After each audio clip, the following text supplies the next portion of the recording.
way he's breathing. In the Gilded Age Season 3, Episode 7, everything is about to collapse. George Russell has been shot, and the world of the Gilded Age will never be the same. As we head into the finale of Season 3, secrets are unraveling, families are breaking, and new forces are rising to take power. The very foundations of New York's elite are trembling. Was this the end for George Russell, or just the beginning of a new war for control? Betrayal is closing in from all sides. One by one, the Russells' allies are vanishing and the vultures are circling. If you thought Season 3 was dramatic before, Episode 8 will absolutely destroy you. Here's what's coming, what's already been set in motion, and why the Gilded Age will never be the same again. George Russell, the man who built his empire with ruthless precision, now lies at the center of a mystery that threatens to bring everything crashing down. The attack was no accident, it wasn't a robbery, it was personal. George's secretary was taken out first, a deliberate move to clear the path. Then, the bullet was aimed straight at George. And now, New York is holding its breath. Did he survive? If George dies in Episode 8, the consequences will be catastrophic. The business world will descend into chaos, his railroad empire fractured. His copper mines vulnerable, and every rival he's crushed will come clawing back for vengeance. Bertha, left without her husband, would be forced to hold the empire together while shielding her children from a city that smells blood. She's never been more powerful, but she's also never been more alone. If George survives but is left incapacitated, a new kind of instability takes root, one that makes the family appear weak. This is when enemies strike. Even if he pulls through, George might never be the same. The once untouchable Titan could now be seen as vulnerable. That's dangerous in a world where power is everything. Every decision he's made, every enemy he's made, Clay, rival railroad kings, corrupt politicians, they all have reason to finish what was started. And as George lies bleeding, one thing becomes terrifyingly clear. This wasn't a one-time attack. This was a message. Someone wants the Russells gone, permanently. And what about the implications for the family? Larry has long lived in his father's shadow, eager to prove he's more than just an heir. But if George falls, Larry must rise. That's not a transition, it's a transformation. Larry would have to leave behind the artist's world he once dreamed of and become the new Russell patriarch. And the timing couldn't be worse. His romance with Marian has shattered over a misunderstanding, and now heartbreak and loss threaten to crush his spirit before he ever steps into his father's shoes. If George is alive but critically injured, Larry may have no choice but to take over immediately, his emotions buried beneath the weight of responsibility. Bertha, meanwhile, is staring down the ultimate test of her will. She clawed her way to the top of society, dethroning Mrs. Astor and controlling the Newport ball. But how does she keep her grip on power when her family is falling apart? A widow or a woman on the edge of becoming one may be pitied in public, but she is hunted in private. Everyone will test her strength. And if Bertha missteps once, the entire Russell legacy could be devoured by those waiting in the shadows. What happens next with George's death? Survival, or something in between, will send a ripple through every storyline.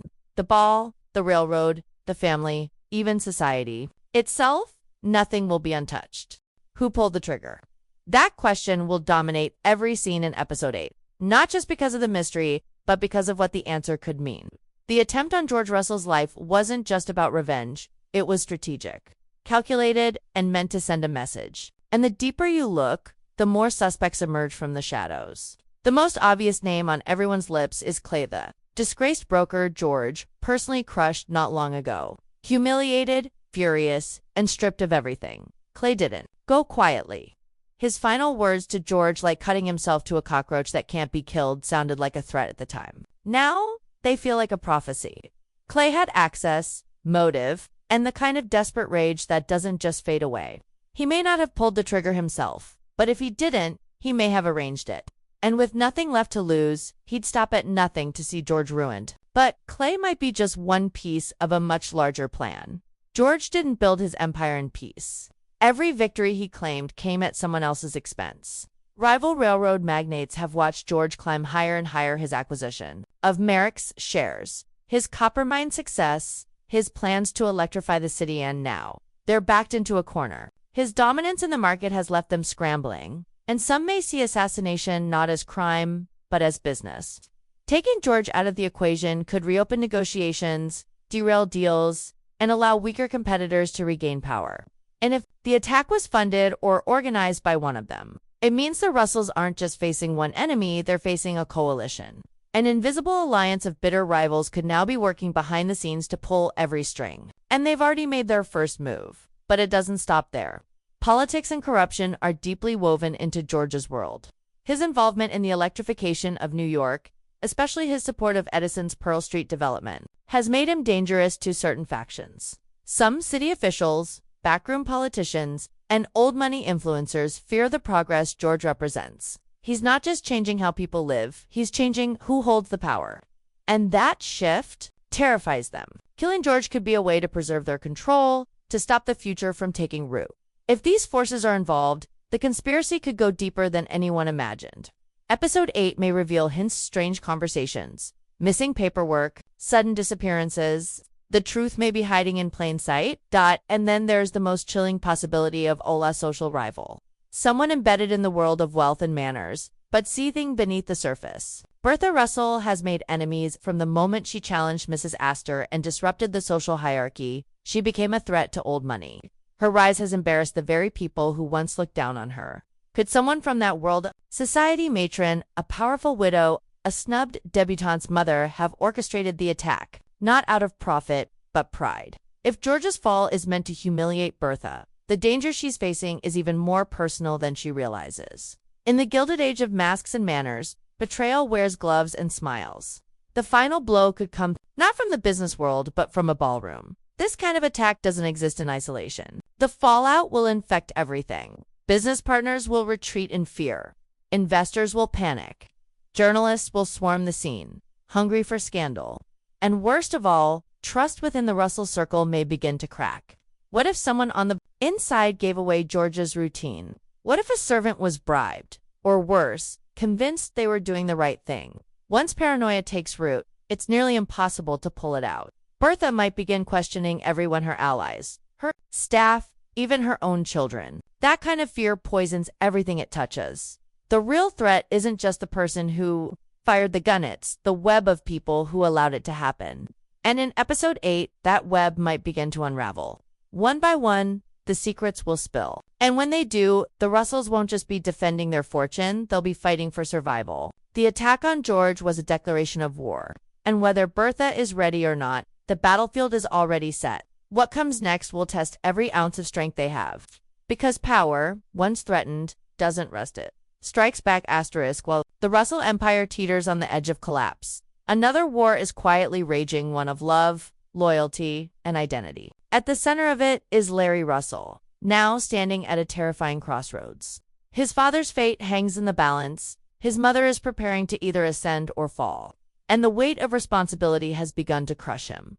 But even before the gunshot, Larry was already losing something precious, Marian. Their relationship unraveled over a misunderstanding, sparked by rumors of his presence at the Haymarket Club.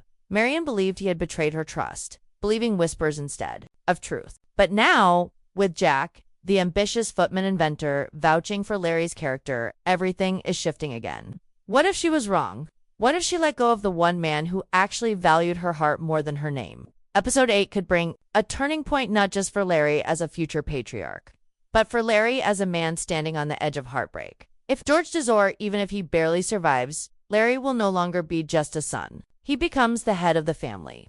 That transition is violent, not because of blood, but because of burden. He would need to silence his pain, abandon the freedom he once enjoyed, and step into a role he's never truly been prepared for. And Marian, with all her hopes for a life built on mutual respect and personal choice, might either be his anchor or the final blow to his spirit. If she realizes the truth, if she sees the honesty in his pain, she might return not just with an apology, but with resolve. A secret engagement, a bold public declaration, or something even more dangerous, a quiet vow to defy their worlds for each other. But this is the Gilded Age, and nothing stays pure for long. The pressures of society, Bertha's ambitions, and the trauma of George's collapse may pull them apart again. Perhaps not because they don't love each other, but because love alone isn't enough when war is raging around you. Their future is hanging by a thread, and that thread may snap up. Meanwhile, Oscar Van Ryn is unraveling. The death of John Adams didn't just break his heart, it shattered his entire facade for years. Oscar has lived a lie, hiding behind charm, arrogance, and the comfort of privilege. But losing John stripped away the final layer of protection. Now, he stands exposed emotionally, spiritually, dangerously vulnerable, and the question looming over episode 8 is, will Oscar finally stop hiding? Marian already suspects the truth. She's seen the cracks, felt the sorrow, and if anyone can coax Oscar into honesty, it's her. But the bigger confrontation lies ahead with Agnes. The matriarch of old New York values, Agnes has ruled her family with iron certainty. Her disdain for scandal, for deviation, for weakness, has defined her relationship with Oscar, and now Oscar must choose. Does he live for her approval or for his truth? If he tells her the truth, her reaction could fracture everything. Acceptance is possible but unlikely. More probable is a rupture that could shake their family tree to its roots. And Oscar knows it. That fear has kept him silent. But silence is its own kind of death. And in episode 8, we might witness Oscar's awakening. Maybe not with fanfare, maybe not with applause, but in a quiet moment of resolve, a decision to stop living a life that isn't his. That bravery could redefine him no longer just a flirtatious dandy, but a man reclaiming himself. And if Agnes cannot accept him, perhaps that rejection will be what finally breaks the chains of the van. Ryan legacy and frees Oscar to live on his terms. But this emotional turmoil doesn't exist in a vacuum. Love in the Gilded Age is never just about affection, it's about politics, power, and reputation. Marian, Larry, Oscar, all of them are navigating a world that weaponizes love. Their choices echo into social circles, financial decisions, even public events like Bertha's grand Newport ball, and that's what makes their stories so dangerous. One wrong step, one moment of truth spoken too loudly, and everything collapses. If Larry chooses love over legacy, he risks being seen as weak in the eyes of business rivals. If Marian chooses him back, she may be ousted from her fragile position in society. If Oscar comes out, he may lose his family, his name, and the only shield he's ever known. But they're not just fighting for themselves. They're fighting against the very structure of the world they were born into. They're challenging the idea that love must bow to power. And in episode 8, we may see that struggle rise to a fever pitch. Quiet rooms will echo with confessions. Letters will be burned or delivered. Eyes will meet across crowded rooms, not with lust, but with longing, fear, and the desperate hope that somehow love will survive the storm.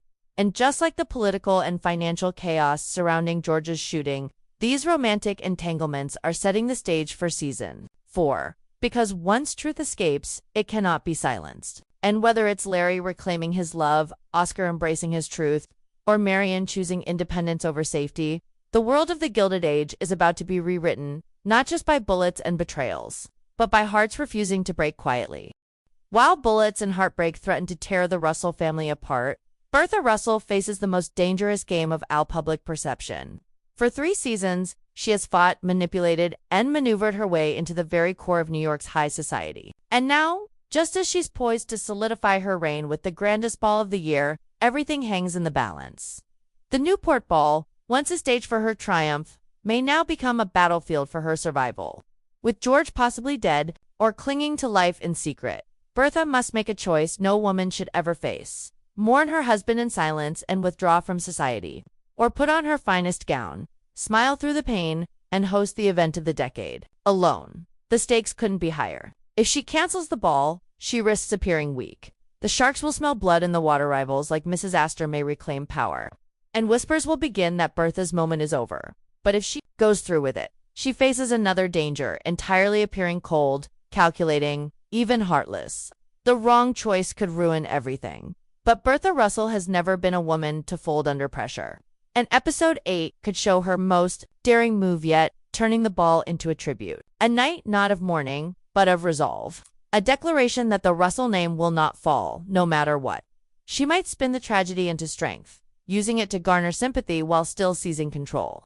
Guests expecting scandal may instead be confronted with a woman more powerful than ever, commanding the room not with tears, but with steel. Every detail of the ball could become a strategic statement. The guest list, the decor, even the music.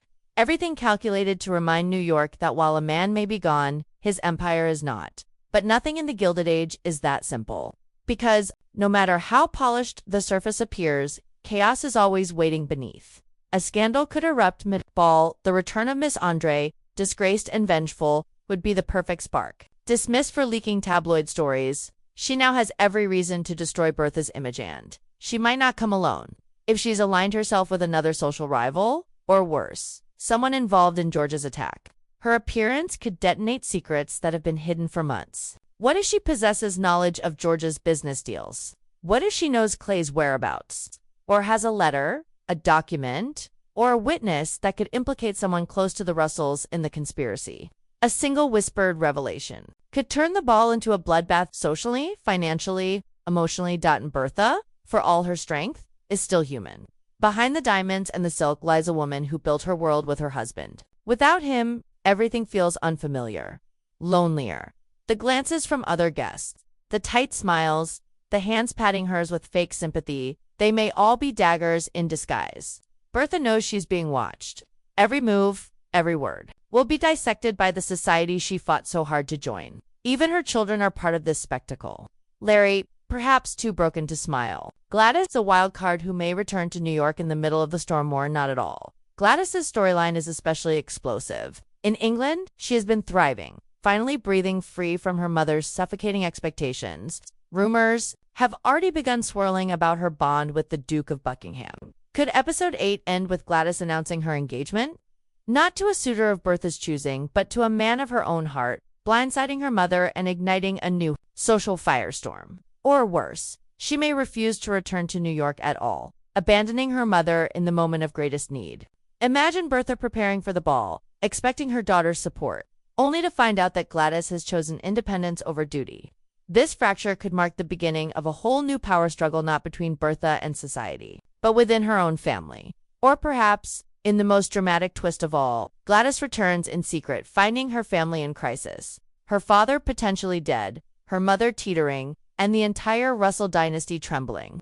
Forced to grow up overnight, she may step into a role no one expected of her. The runaway Duchess could become the next Queen of New York. Her choices setting the tone for season 4. Whatever path she chooses, Gladys's arc is no longer just about marriage. It's about power, identity, and the kind of strength that comes, not from parties and pearls, but from pain. And yet, through all this, Bertha must keep her composure. She must smile, dance, toast. She must thank guests, deflect gossip, and reassure allies that everything is fine even as her world cracks underneath her heels. And the question remains, who is the new threat waiting in the wings? Because while Bertha fights to hold on to her kingdom, someone else is watching. Someone new. A rising family, a mysterious industrialist, a foreign investor, someone with charm, ambition, and a thirst for power. Episode 8 may drop only a hint of face at the edge of a crowd, a name whispered once, but it'll be enough to change everything. The ball isn't just a party, it's a war zone wrapped in chandeliers. And Bertha Russell, whether she knows it or not, is going into battle alone.